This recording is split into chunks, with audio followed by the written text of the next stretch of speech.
We stray from our culture and our heritage. Our culture and our heritage is not rap music. It's not hip hop music. It's not Cardi B's and what's the other people that y'all listen to?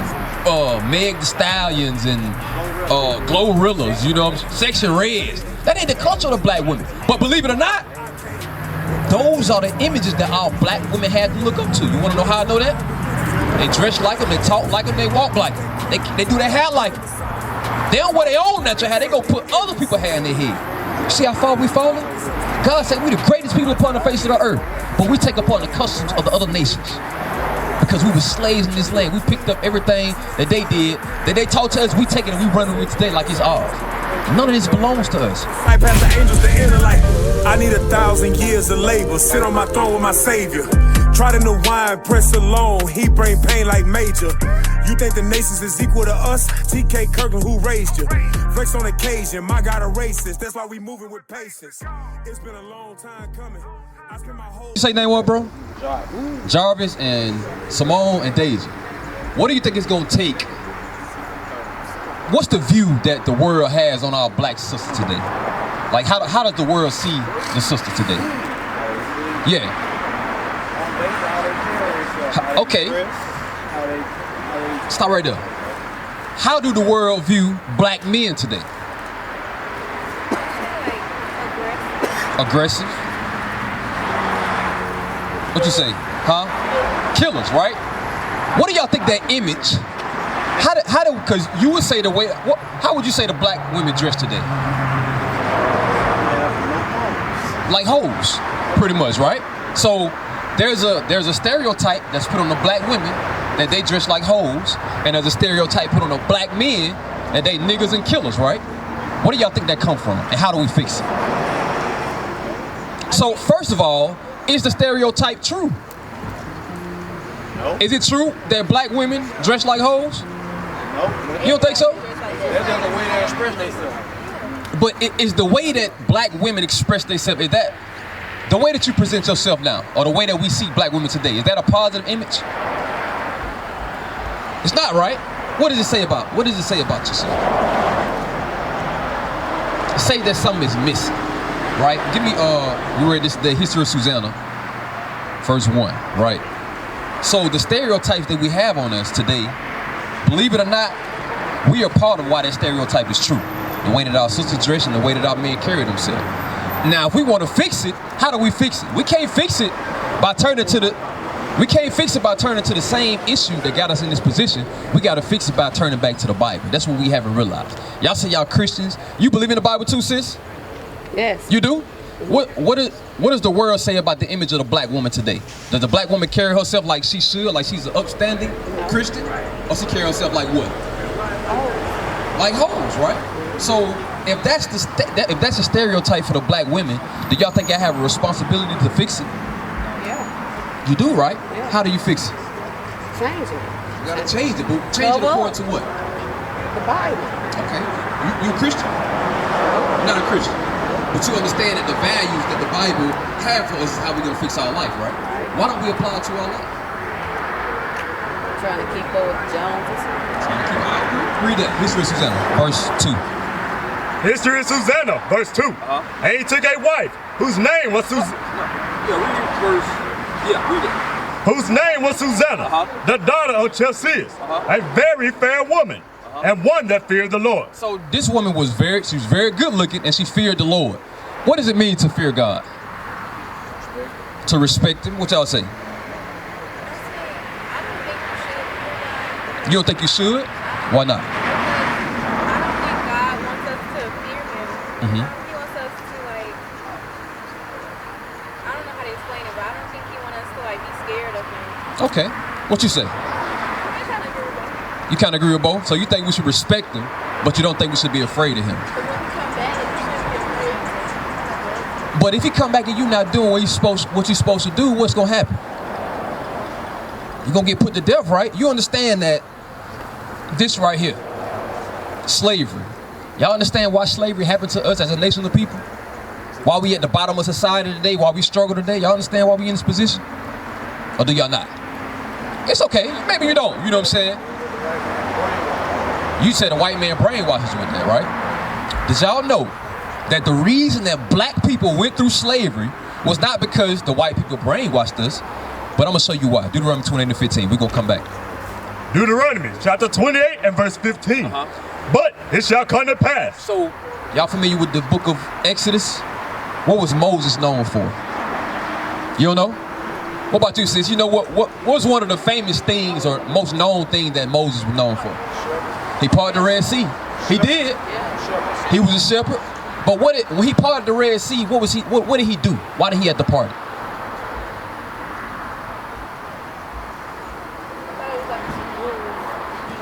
No, it wasn't no tsunami. I'm gonna show you why, right? Read Exodus 1 and 13. So I want y'all to come a little close. Come on close. I want y'all to look at this sign right here, right? So the brother showed y'all this sign earlier. The people that you see on this sign right here, the 12 tribes of Israel, these are all God's chosen people. Believe it or not, contrary to popular belief, in the Christian church, it's taught that Jesus Christ is coming back to save all people. That's not true. The people that Moses delivered out of Egypt when he parted the Red Sea are the people that you see on this sign right here. These are the people throughout the whole world that God chose and he's dealing with. Now, when you look on this sign, you don't see white people, Chinese people, Japanese, Arabians, none of them. Because God ain't come to save everybody. He only came to save a specific group of people. And believe it or not, we those people that he coming back to save. We the same people that he saved when he delivered us from the hand of Egypt. Now watch this, read that. Exodus chapter 1 verse 13. And the Egyptians made the children of Israel to serve with rigor. And Read it. And they made their lives bitter with hard bondage, in mortar and in brick. So when the children of Israel was back in Egypt, the Egyptians, the pyramids that y'all see in Egypt today, y'all know who built them pyramids? The children of Israel. We were slaves to the Egyptians, and we had to build their cities up. Not only did we build their cities up, but think about it today. The black man today is the most hated man in America. Why do I say he's the most hated man? Because everything that's designed in this world is designed to destroy us. And I'm gonna show you some of the similar things that we suffered in America. Like black women today, believe it or not, kill more babies than the white man has. You know how? Through abortion. What does that say about our black sisters? They don't care about their bodies. They don't care about their generation. Because they lay down with a man, have sex with him, and then go sacrifice the baby. That comes from, for one, irresponsibility, and two, not having a mother and a father to raise you up in God's commandments. Because the reason that we're going through what we're going through today is not because we're ignorant, not because the white man is better than us, it's because we strayed from the commandments of God. We strayed from our culture and our heritage. Our culture and our heritage is not rap music. It's not hip-hop music. It's not Cardi B's and what's the other people that y'all listen to? Meg the Stallions and Glorrillas, you know, Section Reds. That ain't the culture of the black women. But believe it or not, those are the images that our black women had to look up to. You want to know how I know that? They dress like them, they talk like them, they walk like them. They do their hair like them. They don't wear their own natural hair. They go put other people's hair in their head. You see how far we falling? God said we the greatest people upon the face of the earth, but we take upon the customs of the other nations. Because we were slaves in this land. We picked up everything that they did, that they taught to us, we take it and we run with it today like it's ours. None of this belongs to us. Verse 10. Verse 10. Come on, let us deal wisely with this. So I made a statement. I said, the black man is the most hated man in America. This is why I say that, read. Lest they multiply, and it come to pass, that when they're fallen out any war, they join also unto our enemies. So what the Egyptians said, they said, man, you know what? These people, they having babies, they starting to grow. We got to find something to do with them so we can destroy them, because if they keep growing, they're going to overtake us. Read. And fight against us, and so get them up out of the land. Therefore, they did set over them taskmasters to afflict them with their burdens. And they built for Pharaoh treasure city.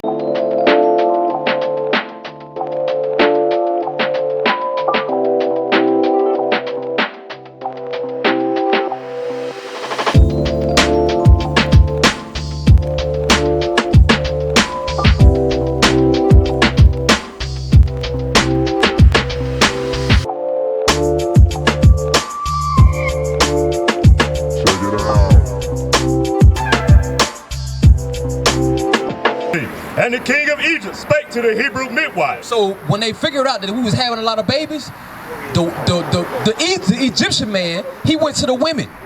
He said, look what I want y'all to do. Read.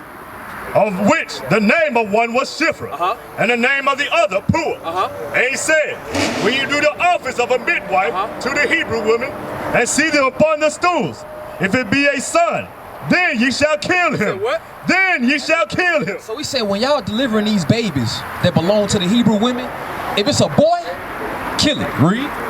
But if it be a daughter, then she shall live. But if it's a daughter, let her live. Why would they kill the male babies? Huh?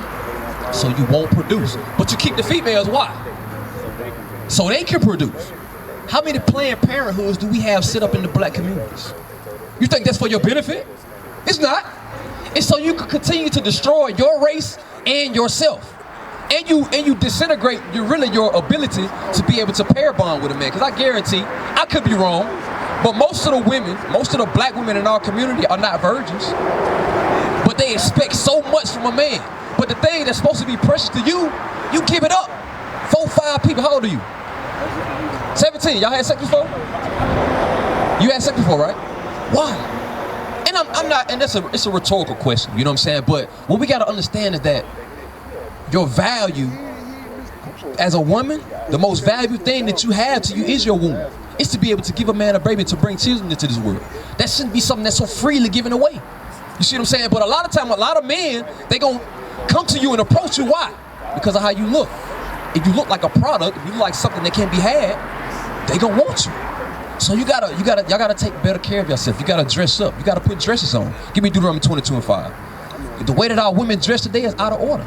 You know what I'm saying? Y'all gotta take more pride in who y'all are. And I say the same thing about the men. Because believe it or not, it's our responsibility to make sure that these young women grow up to be women. It's your responsibility too. As an aged woman, you're supposed to be able to teach the younger women. But a lot of times, because of the mentality that we was raised with in the household, we thought to be a man in America is to have multiple women. Go around sleeping, having babies here, babies there, but you're not in the house to be able to raise. You see what I'm saying? We gotta come back to the standard. We gotta get married. You know what I'm saying? We gotta raise families up again. But as a woman, this is a commandment that God gave y'all, right? Read. Deuteronomy chapter 22 and verse 5. The woman shall not wear that which pertaineth unto a man. Neither shall a man put on a woman's garment. For all that do so are abomination unto the Lord thy God. So a woman should not be wearing pants. Just like a man shouldn't be wearing a dress, right? So the commandments of God, if y'all love God like y'all say y'all do, then y'all gotta start wearing the pants. You gotta start wearing the tights. You gotta put dresses on. Dresses that come down to your knees. They can't be tight fitted, showing off all your curves and stuff like that. It gotta be modest apparel. That's what God commands of the women. Same thing with us, bro. In order for us to be a man, all right? Y'all take that fly out, all right? To be a man means to stand up and keep God's commandments. That's what we haven't been taught in the world. It ain't about how much money you make. It ain't about the car you drive. You know what I'm saying? It ain't about how many women you got. It's about if you're going to stand up for God or not. That's what it means to be a man. 1 Kings 2. 1 Kings chapter 2 and verse 1. Now the days of David drew nigh, that he should die. And he charged Solomon his son, saying, King David was a mighty man. Everybody know about King David. You know what I'm saying? You remember the song? We said Saul killed 1,000, David is 10,000. You know what I'm saying? David was a mighty man. He fell, you know what I'm saying? But he still was a mighty man. So right now, he's instructing his son on what it means to be a man. This is what we haven't been taught in the world. No black man today understands or knows what it means to be a man. We got Christian churches all over the world, up and down this block, probably about 5 of them. But in the churches, they not teaching nothing in the churches. Only thing what they doing, what Marvin Sapp said. Y'all seen what Marvin Sapp said to his church? Lock the doors. Nobody ain't leaving until I get 40,000. That's all they doing. They extorting the church. They not teaching the truth or the Bible in the church. A lot of them churches still believe Jesus Christ is a white man. But according to the Bible, he black. The real Jews are black. Right. God's people are black. We God's chosen people. But the only how we gonna receive the blessing that God is trying to give us if we turn back to Him. So we gotta turn back to the commandments of God. But read that. I go the way of all the earth. Young man, right here. Listen up. This is what it means to really be a man. Forget what your father taught you. Forget what your grandfather taught you. Forget everything you learned in the world about how to be a man and listen to what the Bible say. Read. Be thou strong, therefore, and show thyself a man, and keep the charge of the Lord thy God, to walk in his ways, to keep his statutes, and his commandments, and his judgments, and his testimonies, as it is written in the law of Moses. And the only how you gonna learn about God's commandments, statutes, and testimony is if you come to a place that it's being taught. It's not being taught in none of the churches, but you know where it is being taught at? It's being taught in our congregation, because the Lord said in these last days that he was gonna leave sanctuaries amongst the nation where we can come and learn. And that's what we're inviting y'all to formally. This Saturday, we're gonna be at the school in Allenville. Come check us out. Because believe it or not, everything that we teach people not to do, we were once doing at a point in time. But we understood better, we knew it was wrong, and we did better. And that's what we want for all our brothers and sisters out here. And we know everybody ain't gonna hear it. Everybody ain't gonna change their life. But for the ones that want to change, this is the place that you need to come to, all right? So check us out, bro, this Saturday. What is the nation?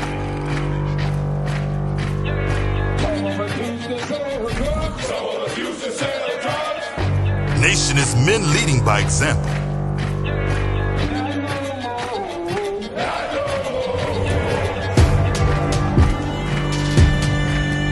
Nation is family.